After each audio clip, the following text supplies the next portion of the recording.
출발 업앤다운 시간입니다. 오늘 장 움직이고 있는 그 종목군들 찾아보고 전략 세워보는 시간인데요. 유한타증권 박진희 차장과 함께하겠습니다. 차장님 안녕하세요. 네, 안녕하세요. 네, 자 지금 코스피는 오르락내리락 하다가 보합권에서의 등락 여전히 좀 거듭하네요. 지금 약보합선으로 약간 좀 후퇴를 하고 있고 코스닥 시장은 소폭이지만 오름세 유지가 되고 있는데요. 종목들 어떻게 움직이고 있습니까? 네, 오늘 시장 보신다라면 전체적으로 지수 관련 섹터 쪽에서는 자동차 섹터 좀 약한 모습 보실 수가 있겠고요.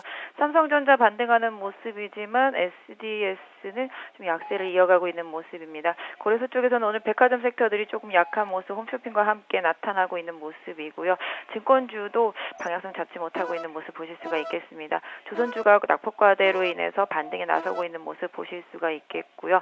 오늘 화학주 섹터들 중에서는 뭐 롯데케미칼, 대한유화 모두 좀 약한 모습을 보여주고 있습니다. 대림산업은 좀 반등하는 모습이 나타나고 있는 것 같습니다. 그동안 좀 약했던 LG전자, LG디스플레이 소폭의 반등 나오고 하이닉스도 좀 반등에 나서는 모습 보이면서 IT 섹터 조금 반등이 이어지면서 코스닥에 있는 부품주 섹터들도 소폭이지만 흐름이 일정 부분 있습니다만 전체적으로 힘이 떨어진 모습 보실 수가 있겠고요. 여러 가지 좀 뉴스가 나와 있는 한솔테크닉스 같은 경우 좀 급등하는 모습이고 코오롱 같은 경우는 상한가 좀 풀려 있는 모습 보실 수가 있겠고요. 코오롱 생명과학은 아직까지 좀 상한가에 진입한 모습 속에서 CTC 바이오나 젠백스 등도 급등세에 이어가는 모습 보실 수가 있겠습니다.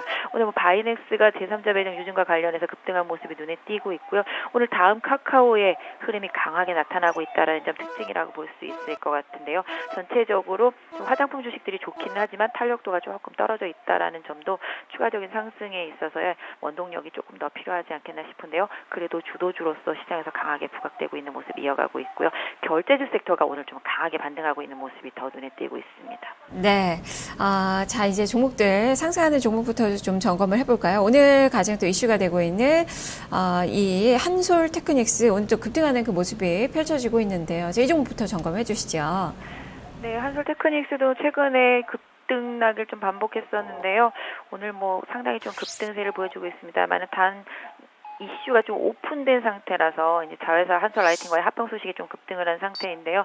지금 현재 주가가 이제 상한가 진입했다가 풀려있는 모습이라서 단기적으로는 조금 매물 나올 수 있다는 점 보유하신 분들은 좀 염두에 두실 필요가 있지 않을까 싶고요. 이 가격대들로 본다라면 약 한 23,000원대 중반대가 직전 고점 저항대라는 점에서 일단은 조금 단기적으로는 추격 매수보다는 오히려 보유하셨던 분들이라면 단기적으로 좀 차익 실현을 하고 관망하시면서 추가적으로 돌파 확인하시고 대응하시는 전략이 좋지 않을까 싶습니다. 네. 자, 그리고 지금 이 화장품주들의 등락이 좀 많이 엇갈립니다. 코리아나나 아모레지, 한국콜마 이런 종목군들은 주가의 움직임이 강한데 한국화장품과 한국화장품 제조는 또 급락세가 좀 펼쳐지고 있고요. 화장품 쪽은 전략 어떻게 주실까요?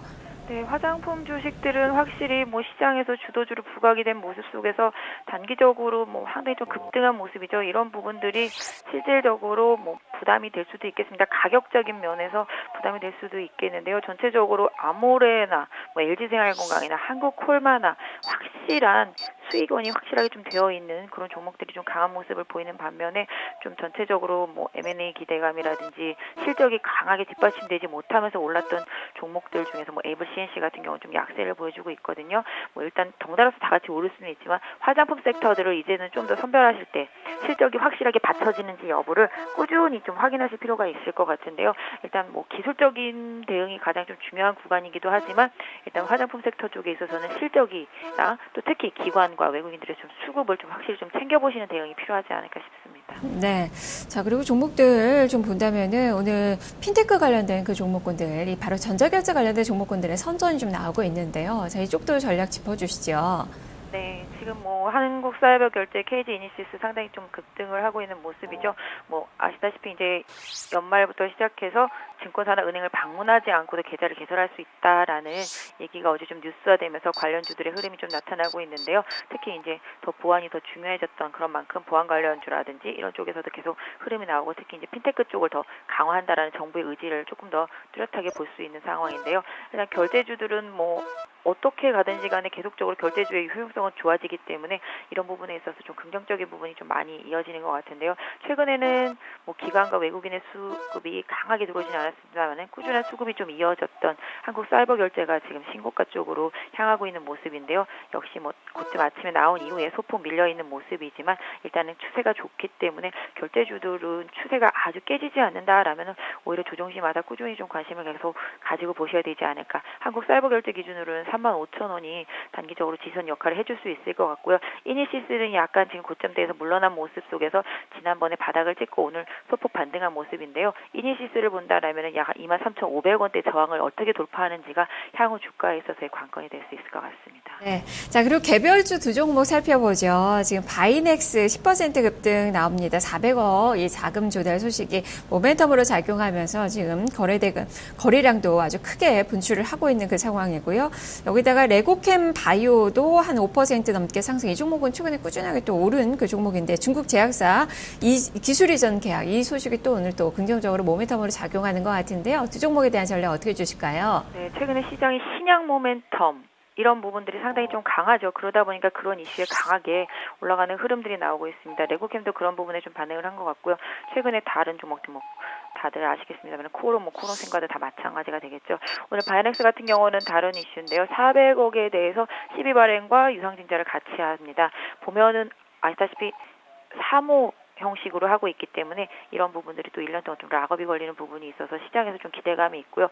사모펀드 쪽에서 400억이나 되는 돈을 이 가격대에 투자했다라는 것 자체가 상당히 좀 기대감을 실을 수 있는 종목이다라고 이제 시장에서 좀 인식을 할 수 있을 것 같은데요. 일단 현재 주가만 놓고 본다라면 이 종목 다시는 좀 15,000원 이하로 좀 내려가지 않았으면 좋겠고요.